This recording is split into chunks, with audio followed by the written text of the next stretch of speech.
Honda has scrapped production plans for its Civic hybrid in Mexico, shifting production to an Indiana facility. Japan's second largest automaker makes the shift with tariffs and trade wars in mind. President Donald Trump has imposed 25% tariffs on Mexican-made products.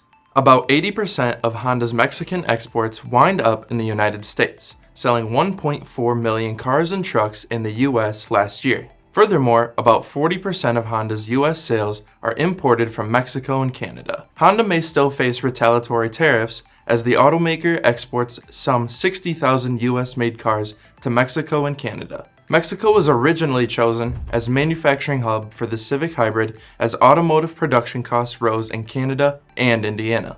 The new tariffs have drastically altered those plans both short and long term. Production will be moved to Honda's Greensburg facility, which currently produces the company's CR-V models. Mexican production on the next generation Civic was scheduled to begin in November 2027. Now, production has been pushed to the start of May 2028. The move is a win for the Trump administration. The president called out the move during his address to Congress last night. Trump hopes to see more continued growth in the U.S. auto industry.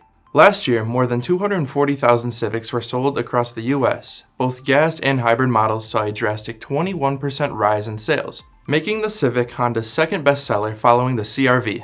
Once production begins, the plant plans to make about 210,000 vehicles annually. If the facility is unable to meet that goal, Honda will look to import from nations that have not been hit by tariffs.